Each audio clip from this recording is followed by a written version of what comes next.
Hi mga mi! So today, magluto tayo ng chicken tinola. So iprito muna natin ang ating mga chicken. So kailangan lutong-luto muna yung chicken bago natin igisa sa ating bawang, sibuyas at luya. So ayan, nagisa na natin siya. Lagyan na rin natin ang ating atay ng manok. So medyo frozen siya. So okay lang yan, mairaos naman natin yan sa pagigisa, maluluto pa siya. So ayan. So ayan, lutong-luto na yan mga mi. So pwede na natin siya lagyan ng ating tubig. So, ipantay lang natin yung tubig dun sa dami ng ating chicken. So, at antayin lang natin siyang kumulo niyan. So, pag kulo niyan, mga mi, tanggalin natin yung mga bula, tsaka yung mga oil para mabawasan ng, naman, unhealthy sa ating niluluto. So, mas masarap humigop ng sabaw, diba, mga mi, pag walang mga mantika. So, ayan na nga. So, after niyan, lumambot ng ating chicken at atay, lagyan na natin ang ating papaya.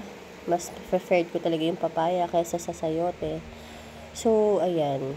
Nilagyan ko na rin ng patis, paminta, at ng kalahating pork cubes. So, wala akong chicken cubes, so pwede na rin yan.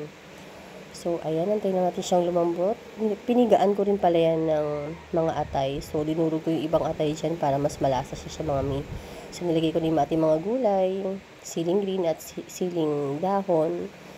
So, ayan, luto ng ating chicken, mga mi. Kain na tayo. Bye!